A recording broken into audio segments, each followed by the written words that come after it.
It turns out we should all be more like hobbits. What the fuck? We don't all have to be vegans to solve climate change. Something as simple as cooking dinner can actually have a really big impact.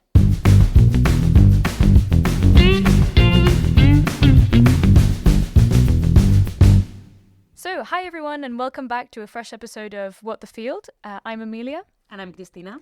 And today we're joined by Frank, the creator of ForkRanger, which is an app, a cookbook, and really an entire concept.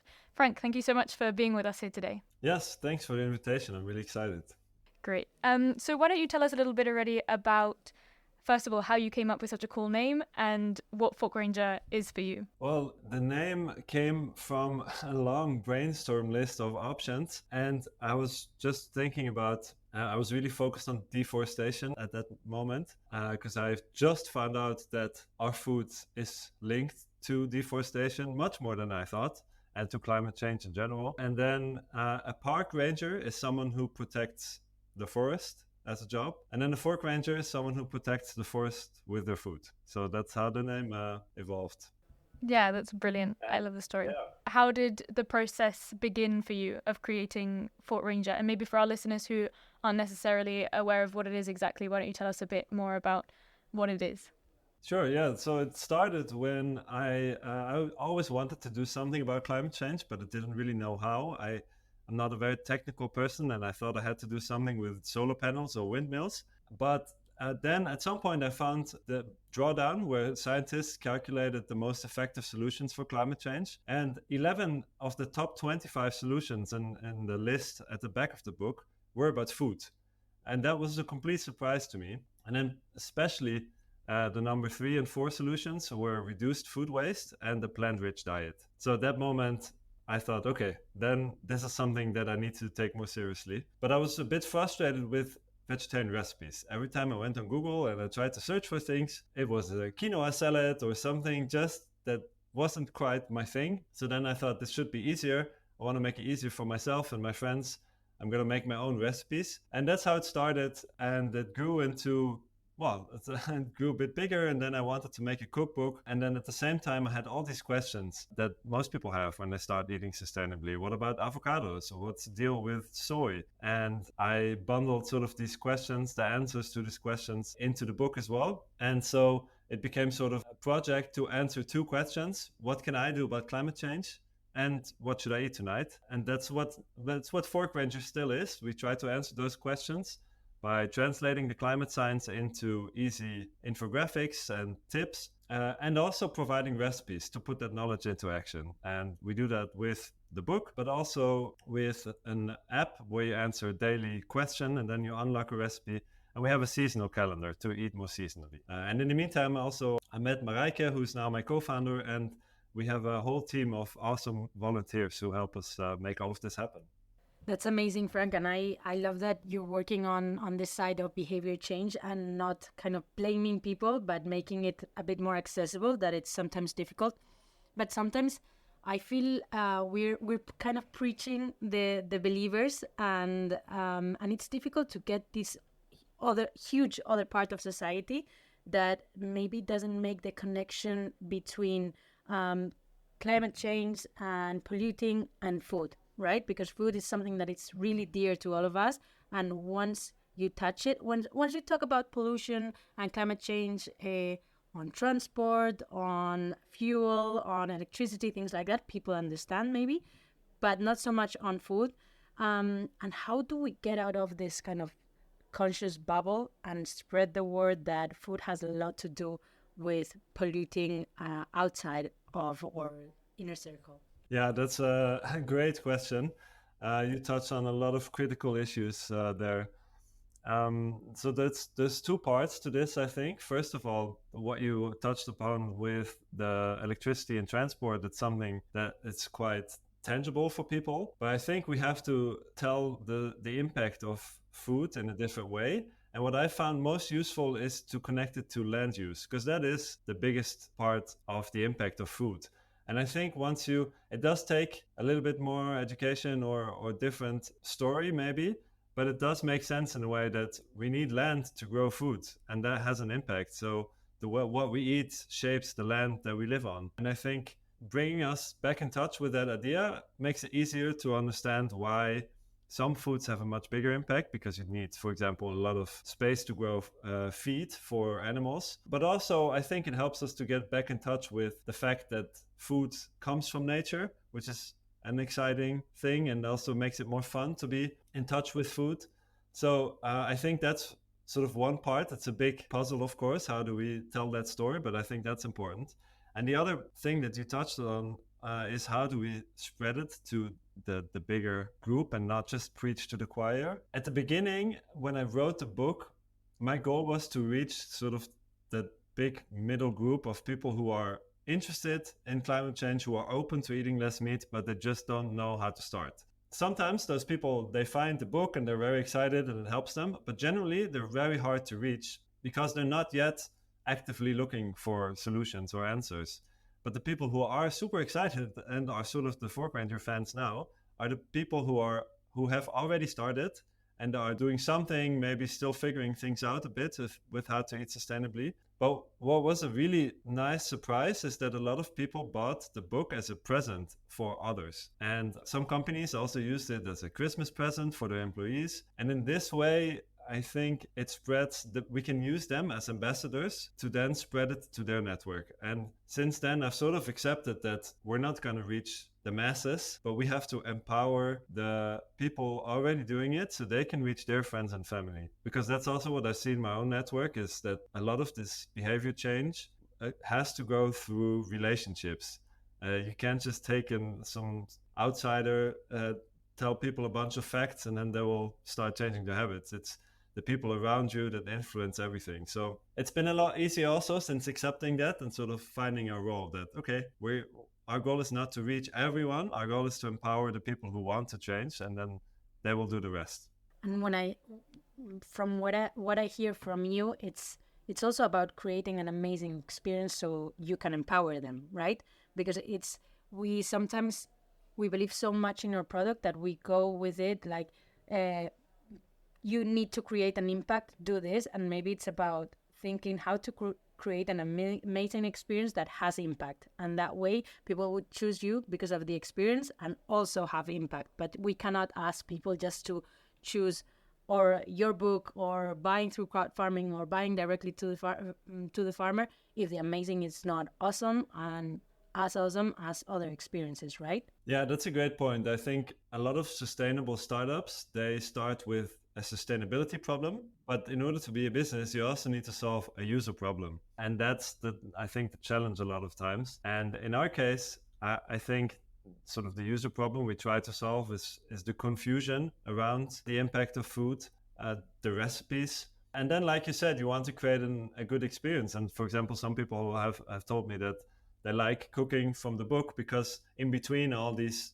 facts, and it makes them feel good about what they're cooking because they know that it has an impact. So I think in that sense, you're right. It is about creating an empowering and good experience, which is very different from a lot of the climate communication that's often out there, which is more focused on blaming. Totally agree. Yeah, absolutely. And I think as a ForkRanger app user, something that I really like about it is that step-by-step approach. You know, you don't have to know everything straight away and completely change all of your habits. You can just take it one day at a time. And I think that that's really helpful in a time of eco-anxiety where everything seems to be, you know, falling off the cliff. So that emotional aspect is really interesting.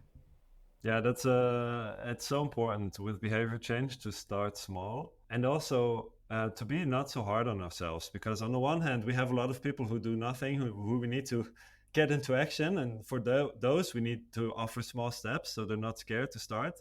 But then for the people who really want to do their best, they can get so perfectionist and try to solve the climate crisis by themselves almost. But of course, that's not possible. So I think it's also important to be realistic about that you can't make perfect choices in the current system. And Frank, I would like to get into what are the main things that you try to teach people to walk in the direction of? Like, what are the main things that you're seeing that drive this change to sustainable eating? I think the most important one is what we just talked about, to take it step by step so that people don't feel like they have to become vegetarian overnight. And in fact, also I think another thing is to show them that you don't have to become vegetarian. Of course, we do need to eat a lot less meat, and that is a fact. But a lot of times people only see these two options. Either I continue eating meat or I become vegan. And of course, there's a lot of middle grounds, but somehow people don't see this middle ground unless we show them. And we invite them to, well, maybe replace beef with chicken as a first step. So I think that's the most important thing. You had this infographic of convincing your friends to eat this. It's better than you yourself getting rid of all of meat or things like that. It was super inspiring. Yeah. Yeah, right. It matters a lot more that a lot of people do something rather than a few people doing it perfectly. And I think another aspect that is important when it comes to change is showing people what it looks like, what a sustainable diet looks like. So one really interesting research that we found was that one of the key things that keeps people from eating less meat is a lack of imagination of what then their meals would look like. So of course, if you take away the meatball at a typical Dutch dinner, which consists of a meatball, potatoes, and some veggies, yeah, no one wants to eat that anymore. I understand that. But there are ways to cook with vegetables that are super easy and delicious, but there are new recipes. And trying a new recipe when you have a busy life, that's a big mental effort in a way. So I think we have to make that as easy as possible, show people what it looks like, what it can taste like, invite them over for dinner maybe, cook our favorite recipe and then send the recipe to them. So I think that's those two things are important, just to show that you can make a difference, making it into small steps and then really helping them to break it down into the practical steps that you can take. Yeah, absolutely. And from our side in crowd farming, obviously we focus a lot on the journey as well. So how important it is to understand where your food comes from and all the work that goes into bringing food to our tables. How important do you think that element is as well, of really understanding the journey and the time and the work that's gone into that moment where you're in the supermarket and you're just picking up a bag of carrots? Yeah, I think it comes back a bit to what we talked in the beginning with the land use, or that the food comes from the land. Just understanding what's necessary for a tomato to grow, I think helps to appreciate more what you're eating. If you also actually know where that tomato came from, which land, which farmer even. Of course, you can't always know it for every product, but just generally knowing that gives you more appreciation for it. And another important aspect to that is that you won't throw it away so easily, which is another key aspect of reducing the climate impact of food, because we just waste too much. And because it's become sort of a commodity, food, and it should be something priceless. It's one of our first basic needs. So we can't, maybe we're rich enough in a way, a lot of people, not everyone, to be able to waste food, but we really can't afford it from an environmental perspective. And so I think understanding our food does help with all of that. And it makes it more delicious also if you really know sort of, oh, this tomato came from this farmer. It brings more to the experience, right? Yeah. And now that you're talking about having enough money to, I think one of the key excuses that we can hear with buying organic or making the sustainable choices is price. Many people, no matter if they can afford it or not, and we know there's difficult situations, but say it is very expensive. Not everyone can access a sustainable diet or a sustainable lifestyle. What do we respond to that? So what I always say is the most important thing for a sustainable diet is to eat less meat and dairy and more legumes and nuts as a source of protein. And generally, those are cheaper than meat. So the most important step of eating sustainably is actually cheaper than what we're currently doing. Of course, there are issues for a lot of people around buying fresh vegetables, and I don't want to downplay that whole issue of that fast food is sometimes very cheap. But generally, cooking with meat is not so cheap, and replacing it with beans or lentils saves money and a lot of emissions. Yeah, absolutely. And this price element, when we go to the supermarket, the only thing that we know about our products is the price that they have, or maybe sometimes the origin or the country of origin. What do you think about, putting on the packaging through labels or that type of thing, the amount of land use or the water consumption, so that in that key decision-making moment as a consumer, we also have access to the information about the impact? Yeah, it's an interesting question with the labels. Of course, there is a risk of having too many labels on something that it gets too confusing. But there's probably something to say about, for example, showing the climate impact of foods in the same way that you now have the Nutri-Score. So sort of, and letter A has a good score, E is worse. Is the worst, something like that. Relative impacts, I think, can help. Just putting on the number doesn't do anything because people don't know how to compare it. And it would be really important not to make the same mistake as with the Nutri-Score, because then it loses all of the whole point. You can't, if you're just gonna compare the impact of meat within the meat category and have vegetables within the vegetables category, then people won't see that the main difference is between meat and vegetables, even though there are, of course, big differences between certain types of meat. But I think maybe it's also, what I'm thinking of now is that how we buy our food and the experience around that is also maybe a bigger thing even. So for example, in the supermarket, everything is framed around price. As soon as you walk into the supermarket, you're sort of primed to think about price, because here's a deal of this. This costs $1.99 and now it's 10% less. Buy 2 and get 1 free. It's the main tool we have to compare between products, right? Yes, it's the main tool we have. But it's also somehow the way they organize everything, it's all about price. So then it becomes very difficult that if you're standing in front of the bananas and there's a fair trade organic option and it costs 20 cents more, well then, and they look exactly the same, well, of course, then it feels stupid to buy the more expensive ones. But if you could see what else would go into that, then it would be a different decision. And sometimes it's even separated into the supermarket. Like you have a organic area that people many times think, okay, that's the expensive area, so I'm going to just go into the other one. So you can even compare like, okay, it is this much, or is it almost the same, so I'm going to go for the organic one because it's separated for the ones in that bubble that we discussed earlier and for all the rest, right? So it's sometimes behavior change should happen, at the decision point, right? Yeah, in that sense, of course, supermarkets have an important responsibility because they are a gatekeeper of the choices that we can make at the store. Yeah, totally. And just now that we're talking about supermarkets, obviously we can't completely eliminate them as a consumer, but do you think we should be going as consumers in a direction where we're trying to avoid supermarkets as much as possible?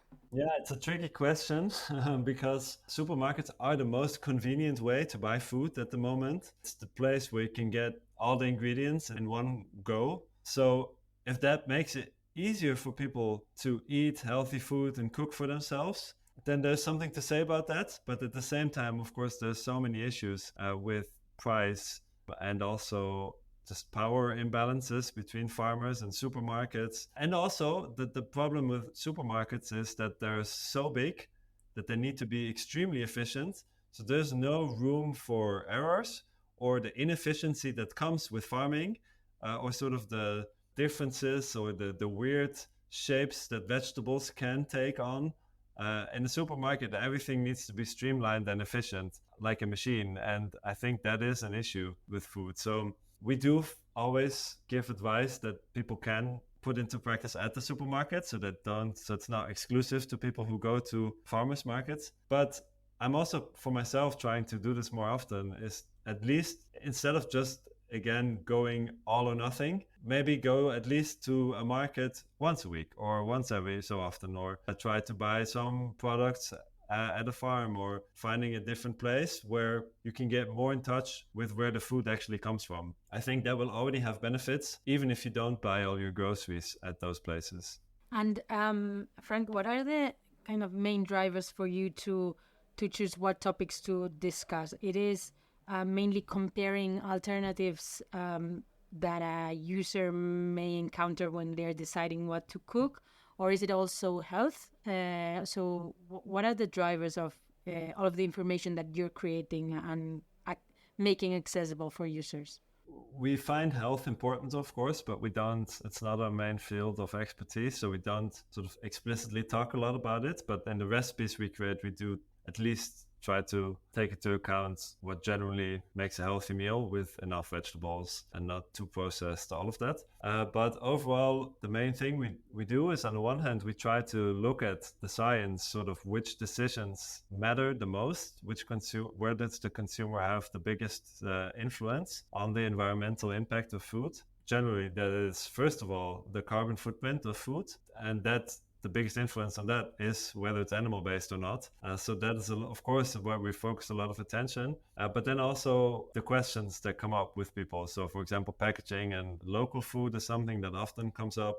It's a bit like you said, what do you encounter? What are the questions that you encounter when you try to eat more sustainably? And those we try to look at, but also at a sort of, at the same time, comparing with the data, sort of which decisions matter the most, and try to communicate that. What are kind of the big changes that are encouraging you, that you're seeing lately? Like, okay, I'm going to keep doing this because I saw this change. It can be more in a personal level, that you saw someone change their habits, or more on a bigger scale ForkRanger level. What are the things that keep you going? Because this is a tough battle, I think. Yeah. Well, the things that are tough to see are sort of course, the big things, like that the government's not moving, doesn't seem to be doing anything, or sort of that the general meat consumption still hasn't decreased a lot, or not at all in some cases. But the things that really keep me going is a lot of times the personal experiences that people share. Just today, I read a comment from someone on LinkedIn who said that switched to eating four times a week vegetarian with his kids without any resistance from them. Or someone who received a book as a present in their company gift box, and at first wasn't so interested in this necessarily, but then she started reading, and then because of the stories, she started cooking, and now she uses it on a weekly basis to do her cooking. Those are the things that, keep me going. To really see that not only is it actually helping for people to change their habits, which has always been the most difficult challenge. And like we said in the beginning, not only preaching to the choir or the vegans in this case, but helping people to actually eat less meat or change their habits. So seeing that it's actually working is very encouraging. But then also, I think one of the other big things that really keeps me motivated is to see that it gives people some hope, or also helps them to relax a bit. It's funny that sometimes when I give a presentation and we go through all these different steps of how to eat sustainably, someone said that they had a feeling of relief, which is not something that you would associate with all these facts. I think it comes from putting things into perspective, realizing that there are a few choices that make a huge difference, and at the same time, that there's a lot of things and dilemmas that really don't matter that much in the bigger picture. So I think just seeing those reactions is super motivating. Yeah, you've been discussing a lot of inspiring stories. It's really nice. And we've also been talking a lot about the consumer, and something that you've just mentioned now I kind of want to loop back on, which is the responsibility or the role that governments and institutions have to play. So you just said that you were feeling a little bit sometimes disappointed or frustrated. What role do you think they should be holding in this space? A sad reality is, of course, that at some point we need government to enforce certain changes. So it should become more difficult to do certain unsustainable things. One thing that doesn't make a lot of sense is that plant-based meat is often more expensive than animal-based meat. There could be much more about organic agriculture. I think more of a commitment and leadership from the government to set the direction. We really need that. And at the same time, I'm sort of not too focused on that. And I see it as sort of our task to build momentum with the consumers, because not to change 100% of people, but to get to a tipping point. Where then the group of people who is already living sustainably and who really demands change is big enough so that the government is no longer afraid for backlash. So I think that's sort of the key, is to build a movement big enough, and we don't need to get to 50% to get that. There's some research that suggests that if you reach 25% of a group, then that's enough to create a tipping point where it will spread to the rest of the group. So getting to that part is, I think, what we focus on. Yeah, so we normally see that there's like the bubble that where we're at the moment, where people truly believe that they need to eat differently and make different choices in food. We have a big scope of people that are kind of in the middle that we've been discussing, and a little amount that maybe only law will or policy will work for these people. But we have still a lot of room to get to that tipping point that you're discussing. And I think the way you're doing with optimism and kind of this few steps and big difference is the way to go, because we normally see like so many discussions around maybe smaller topics that yeah, I understand the anxiety of many people regarding this. Yeah. Yeah, and as you said, the people at the back that really don't want to change, at some point they will have to. And I don't worry about those too much. I don't spend my time on it. I think the key to realize though is that those people are the people who shout the loudest on social media, in the media. And so it seems like that group is much bigger than it actually is. And the big majority in the middle, those are the people who are silent. And that makes that a lot of people underestimate how many others also care about climate change. I think this is one of the key things that we have to tackle as well. For example, in the US, people estimate that 42% of Americans care about climate change, but actually the actual number is 67%. So that's 2/3 instead of less than half. And then the same thing in the Netherlands, 9% of people are eating less meat at the moment, but 42% of people are willing to eat less meat. So there's a big gap between what people believe in. A lot of people are good people and they care about the climate change, but they also have busy lives and it's difficult to change the behavior. Maybe they're a bit confused where to make the biggest difference. So helping those people is super important. And I think a lot of that starts with just speaking up, inviting other people. I think a lot of this is what we see as well. I talked in the beginning about empowering the people to change their environment. That happens, but sometimes they're a bit scared to talk about the topic or maybe give the book as a present because they also don't want to be preachy and they're a bit afraid of the backlash. But I think that's where it's important to realize that a lot more people care than we think. Sometimes we're afraid that we can be stigmatized for any of these reasons, right? About talking about sustainability, talking about eating less meat. All of this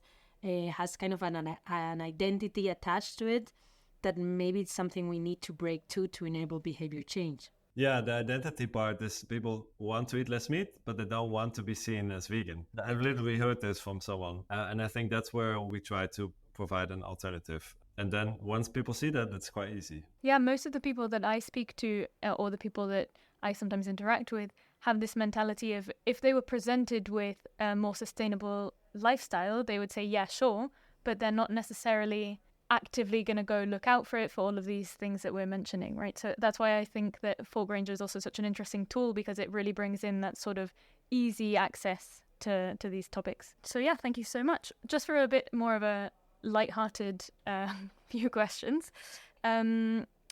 What book or movie or podcast or person or whatever would you say that you're obsessed with at the moment, or that's particularly relevant for you that you might be able to recommend to us and to our listeners? Well, my favorite movie is The Lord of the Rings for so many different reasons. This one I wasn't expecting.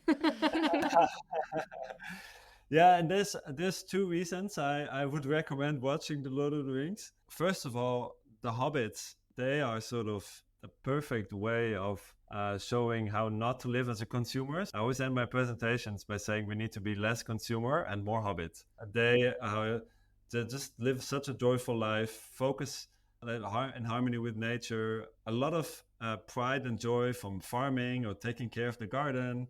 So there's a lot to learn from that. And at the same time, they also, especially those 4 hobbits, of course, that go on a journey, have a huge task that seems impossible. All the odds are really stacked against them. It's a pretty heavy movie at sometimes because there's so much at stake and so little chance. And yet they choose hope. So for me, hope is not something naive and sort of naively thinking that, oh, it's all going to turn out well. It's more sort of an active choice that I choose to keep hope, and that puts you into action. And I think that the hobbits, they always sort of, despite all the odds, they always choose hope. And I think that's inspiring and important also in this topic of climate change. That's such a brilliant way of describing what the movie is. I'm sure that if the trailer was like that, many more people would have watched those movies. Yeah, so that's great. And so our entire podcast and our thing is all about what the field, right? So that feeling of what is going on.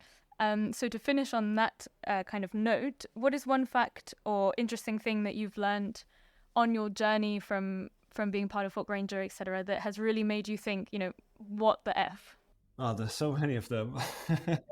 I think the main one for me is there's this research that looks at the weight of all the animals in the world. So they looked at, okay, how much do all the wild mammals in the world weigh?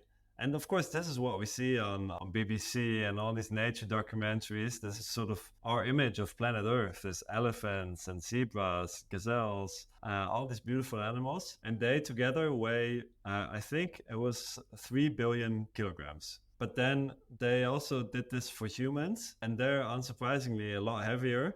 At 60 billion kilograms. But then the thing that's shocked me the most is that cows are even heavier than that. So they're 70 billion kilograms. And so just seeing this, and then of course you have pigs and chickens and other farm animals. Let me get this straight. The cows are, if you sum all of the cows out there, they're heavier than wild animals. Yeah, not just heavier, 23 times heavier. Yeah. Than the mammals. But of course, if you add birds, it doesn't really change the picture that much. But that really blew my mind. That sort of the way I see planet Earth is when I watch the series and see the elephants and then the deer and all the beautiful animals. But then actually when an alien would come to visit planet Earth and they would look at it, it would be more planet cow. So the humans are also very heavy. Is 70 billion kilograms cows, 60 humans, and 3 wild. So they're heavier than us. Yes, they're heavier than us. And that's only cows. Then you add pigs and chickens, and it becomes more. So that really sort of summarizes the whole issue of the food system, is because it's not like we actually need all of those to feed ourselves, because only a small minority in the world gets to eat the food that most of those cows provide. Amazing. That one I didn't knew. I didn't know. So thank you very much, Frank. I'm living with that positive note of being more like a hobbit, less like a consumer. We also don't like that word a lot inside crowd farming. So now we have a positive note to it. It's not only not consumers, but actually being more like hobbits. Yeah, maybe we can talk about that, how to reach our hobbits instead of how to reach our consumers. That would be great.